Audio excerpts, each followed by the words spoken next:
Hello, Hersh. Thanks for joining me on Life Before the Virus. Hi, Skye. Thanks for having me. So, you had worked for Governor Cuomo for many years, and recently you transitioned to working with the Port Authority. So, tell us what you were working on before the virus. Yeah, sure. Well, first, big fan of your show. Been watching it over the past couple of weeks, and it's great that you're doing this for people to hear about, what folks are doing. But yeah, so I worked for Governor Cuomo for about 4.5 years, starting as his Queens intergovernmental representative, and then I became his director of downstate intergov. So I oversaw the entire New York City intergov team, and I was there for basically the entire second term, and it was an incredible time to be part of the Cuomo administration. Working there, I was part of the campaigns that passed the $15 minimum wage, the free college tuition, just so many incredible things that happened around the city. The start of rebuilding LaGuardia Airport, the Kosciuszko Bridge. I mean, it was such an incredible experience, and to see all of the adulation that the governor is now getting, both here in New York and from around the country, it's it's great to see, but it's not surprising because this is the same governor that I had the privilege of working for 4.5 years, and he was always very good at governing. He knew how to use government to improve the lives of people. And this is just a continuation of that on a national stage in many ways. So it was an incredible time to work for him and to now sort of be on the outside, the not really, but to watch him. And like you said, I did transition over to the Port Authority last September after working for the governor. And like I said, I'm sort of on the outside, but not really, because the governor, with Governor Murphy of New Jersey, oversee the Port Authority as well. So, what had you been working on immediately before the virus at the Port Authority? Sure. So my role at the Port Authority was, or is, to oversee the government and community relations operations around the redevelopments of LaGuardia and Kennedy Airport. So LaGuardia itself is a $8 billion redevelopment program, and Kennedy is a $13 billion program. And it's amazing that within just one borough, one county, you have, over $20 billion of investment going just into the airports. And so my role was to make sure that those projects also benefited the communities that host the airports in a positive way. Mhm. So whether that means helping local residents find jobs at the airport, helping local businesses get contracting opportunities, helping minority or women-owned businesses access these projects. That was really a large part of my role, and I started working on those projects in the governor's office. I took a deep dive into it when I came to the Port Authority. And so that was really a lot of what we were doing, what I was doing for the past 7, 8 months leading up to COVID-19. So then, one of the first people to publicly announce that he had COVID-19 is your boss, the executive director of the Port Authority, Ric Cotton. So tell us how that happened. How did that go down? So, I believe Governor Cuomo was the one who announced that Rick had tested positive for the coronavirus. And I believe that was on Monday, March 9th. So it was very, very early in this area where not a lot of people were paying attention to it yet. It was still sort of had not reached the numbers that people thought it would be a serious problem. And Rick was really one of the first public officials to test positive for the virus. And that was it was interesting to hear. It was a little shocking to hear. I was in a meeting with him just a couple days prior, and due to my proximity, to him in that meeting, I was asked by the Department of Health to also self-quarantine for 2 weeks out of an abundance of caution.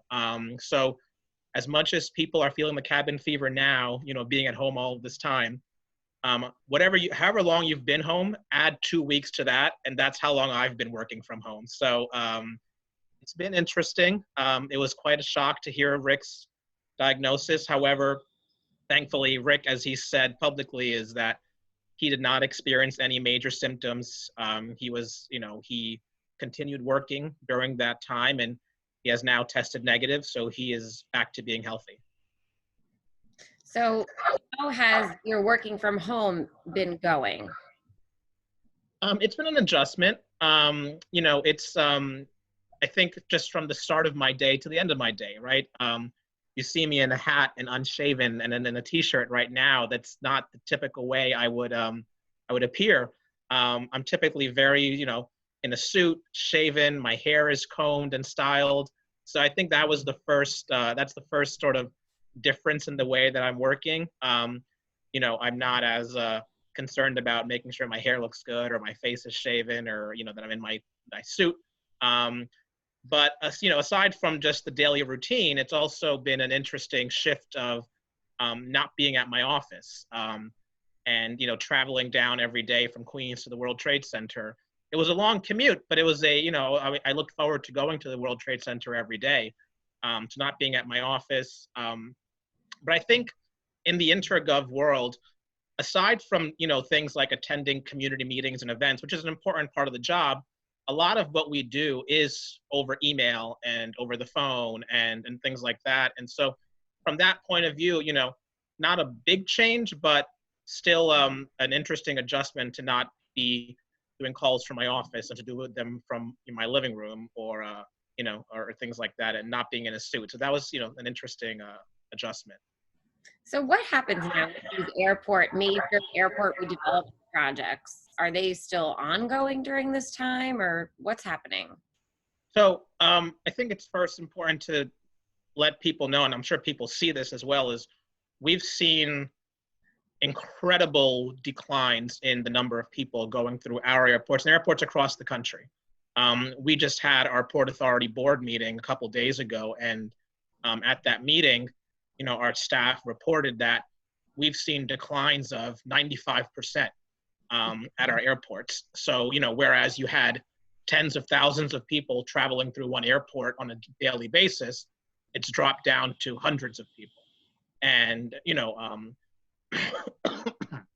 excuse me, and, dozens of flights as opposed to the hundreds and thousands of flights that you saw pre-pandemic. So this is something that every airport around the country has experienced. And, let's hope that once we are on the other side of this, that air traffic and air travel resumes, because it is such an important part of our economy.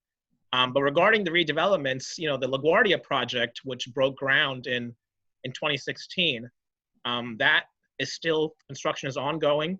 The governor in his executive orders declared construction on essential infrastructure, transit facilities to be exempt from his executive order in terms of pausing construction and working from home. So the construction at LaGuardia remains ongoing, and we have put in place, working with our contractors, we've put in place a lot of extra health and safety measures to make sure the workers there are healthy and safe, and we reduce any exposure to the virus at the work site.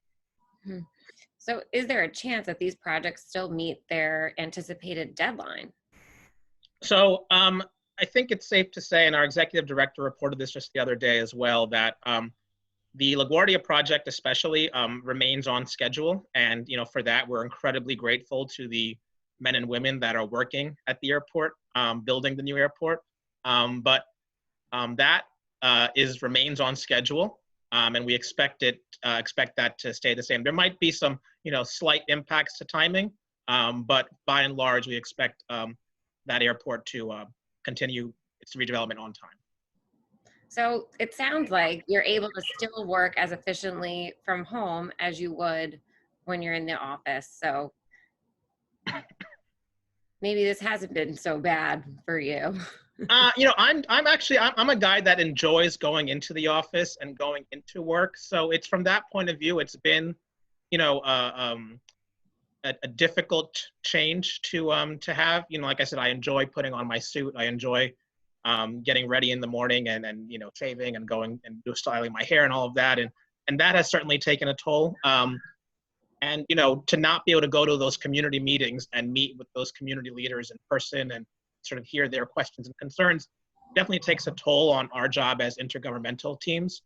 But like I said, we're doing everything we can to maintain status quo as much as possible by getting onto phone calls, doing Zoom calls, WebExes, emailing regularly.